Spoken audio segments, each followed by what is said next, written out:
Hey everybody, it's been a while. Well, I'll tell you, the Zuma, it really kicked my butt. A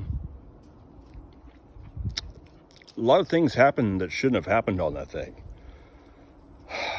I said something in the last video about the cam gear, the alignment pin that's built onto it breaking off. Well, I went ahead and ordered a new throttle body for it, and I got a fuel controller for it. Before I put the fuel controller on, I'm sorry, let me get that backed up. Before I put the throttle body on, I put the fuel controller on, and it made a nice difference in the way it was running. But come to find out, the inside of the throttle body was so gunked up, it wasn't flowing proper air, aside from the fact that it was covering the sensors and just causing all kinds of mess.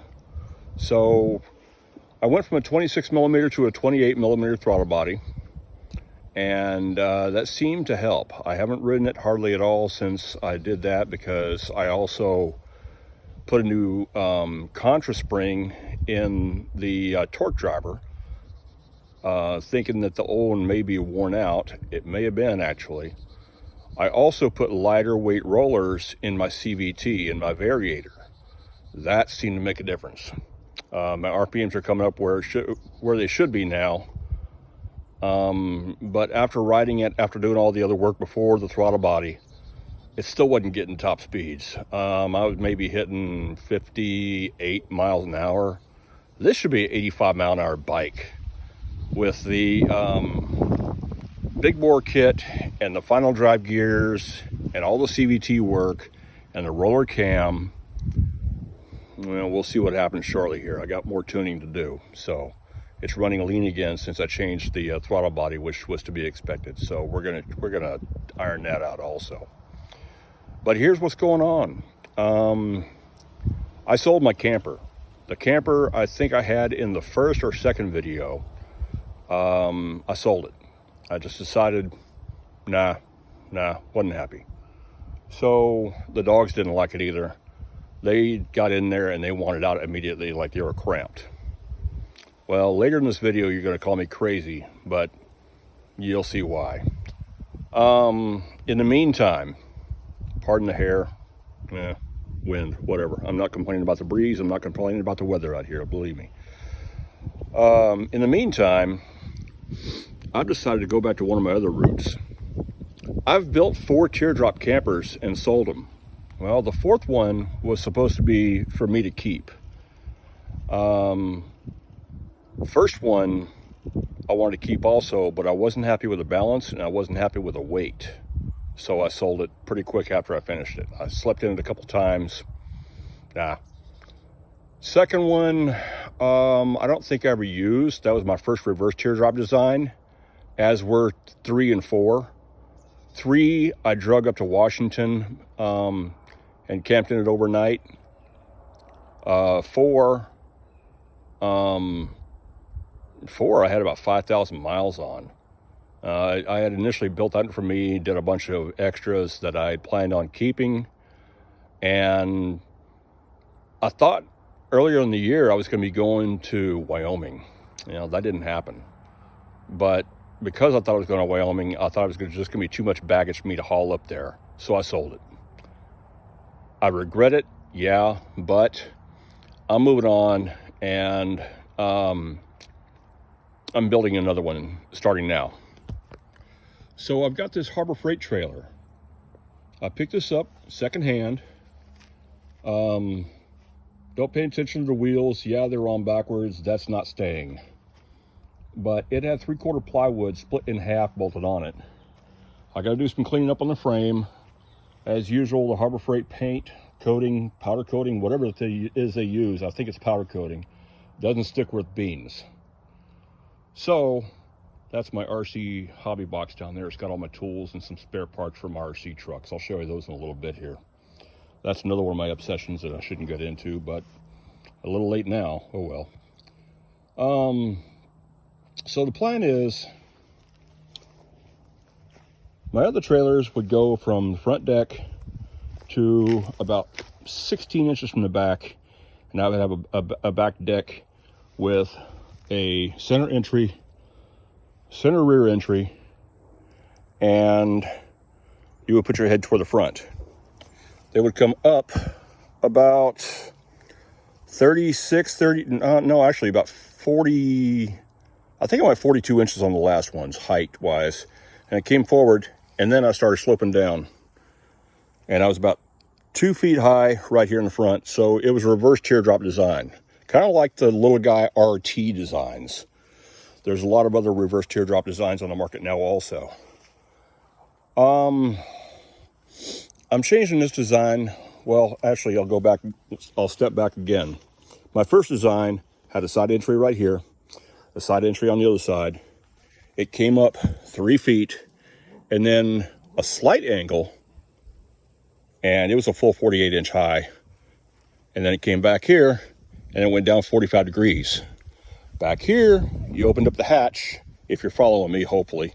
I'll probably find some pictures later on of these things and show them on my video.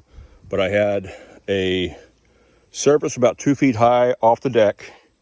It opened up for storage underneath. That's where the battery was, the voltmeter was. And then above the deck was flat. It went in, I believe 2 feet it was. It's been a while. Don't quote me on this. And I had another small shelf up here. That was the back galley. Well, with the battery back here, and there's too much counterbalance with the back galley because the entire front was hollow. You know, I had a window in the door, and then I had a long, slim window in the front up here, and I had the crank open roof vent. That was the ventilation. The bed was a full 4 feet wide. Well, it's 3'11" wide because I had a futon mattress stuffed in there. And inside, it actually came forward more, and I had a double opening shelf inside, cubby, if you will. Don't recall if that one had a stereo or not. I don't think it did. But that one was skinned in 32 thousandths aluminum, and I actually put 60 thousandths aluminum diamond plate on the front because I intended it to be an off-road trailer.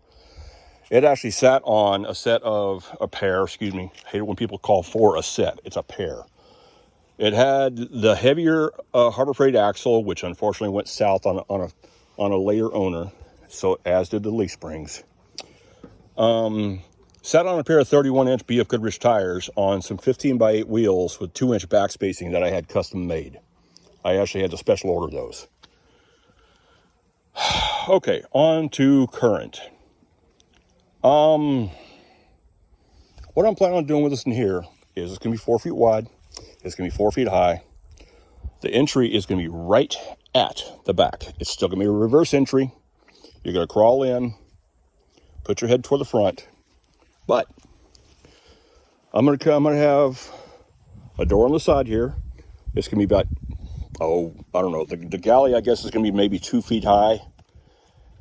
And then it's going to come up about 3 feet and then 45 off. No window. But there is going to be an AC in the front here. There's going to be a pass-through galley in the front. So there's going to be a door on each side to access that pass-through galley. Now on top of that galley, there's going to be a cubby with one large opening, not two, but one large opening inside. That's where the AC is going to blow in at also. And then the rest is going to be sleeping area. I haven't decided where I'm going to cover this trailer in yet, but something I've been wanting to do is I've been wanting to try wood burning. And basically you take a piece of plywood and you take a flamethrower and you go over the body. And I'm going to show you an example of something someone else did here. You go over the body and it burns the softer of the wood and gives you a pattern on the side. I've been wanting to do that for a long time now. So I might or might not do it on this one here. Let me show you my previous teardrop. That's my number 4. That's my 4th reverse teardrop. Now what's cool is the deck, I actually did pennies under resin, something I'd been wanting to do also. Unfortunately, I don't have a photo of my first teardrop on the tablet, so I'll have to show that later on. But numbers 2, 3, and 4 were all the same body style. So, yeah, I'm actually really looking forward to this. If I can find an axle, I'd like to replace the axle with a little heavier one on this thing here, because it's only the 1100 pound, a 1450 pound. Okay, well, okay, so that may buy me a little bit anyway.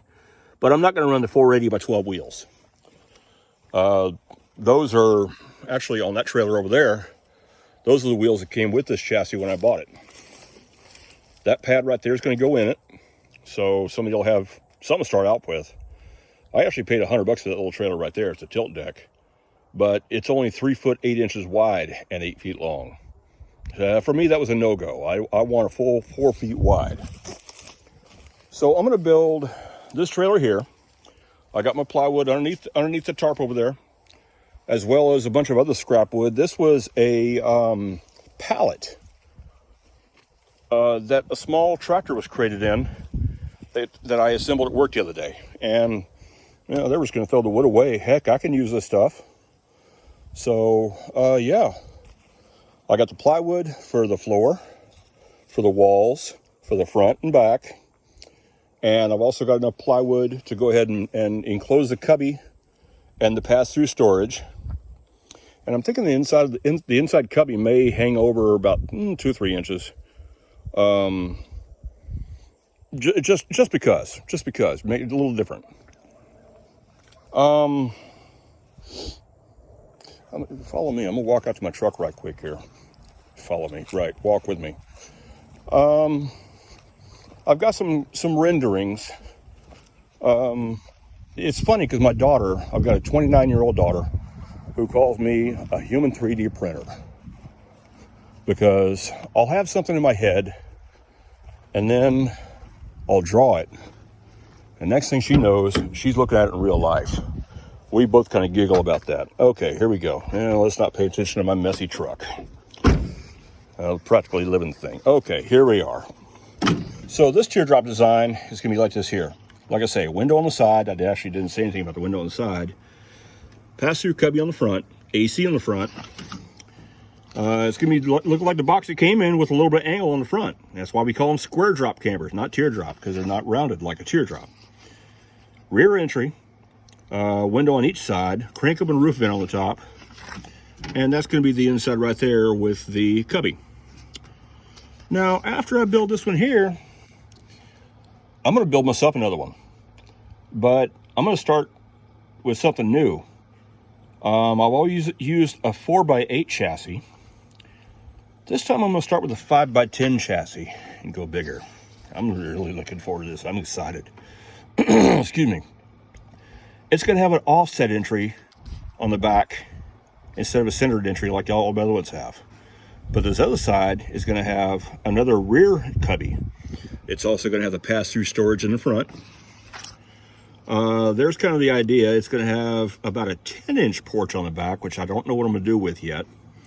This is a storage area that's accessible from the outside. Here's your entry. It's going to have a twin-size mattress inside. It'll have about 21 inches of room on the other side of the floor. I'll mount a, I had one of these on my previous teardrop.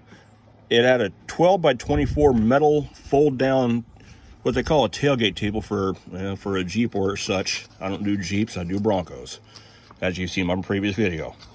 That red aluminum box that's on that trailer over there is going to go on the tongue of mine. But yeah, that's kind of what it's going to be like inside mine. This may hang a little more than 3 inches over, maybe 6 inches, because I'm also a licensed ham radio operator. I'm going to have 3 of my ham radios hanging in here, 2 HF and a 2 meter 440, 2 meter 70 centimeter, whatever you want to call it. So yeah, that's the plan for my camper. That's down the road a little bit, but in the meantime, the truck's doing good. My truck is a 2004. You say, wait, 2004? That's a 2003 model. No, it's not. 2004. they carried it over for what they called the Heritage F-150. And that's what mine is. V6 5-speed's a really good little truck. My Zuma, let me see. Yeah, I got a new belt I need to put on. There's my fuel controller. I don't have my keys out here, unfortunately. But there's my fuel controller. I also have a wideband sensor right there that tells me if I'm rich or lean. And I cleaned up the plastics. They were really badly faded. And I cleaned them up the other day. I'm really happy how they came out. Really happy.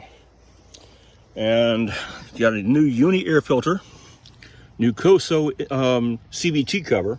It's got a filter in the front right here, but this flows a lot more air and will cool my CVT a lot better than the stock one did.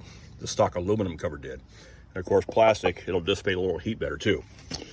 Throttle body, it's hard to see. Don't pay attention to my wiring. It's only temporary, but the stock throttle body was a 26 millimeter. This is a 28 millimeter. 28 millimeter on the engine side. On the inlet side, it's even bigger.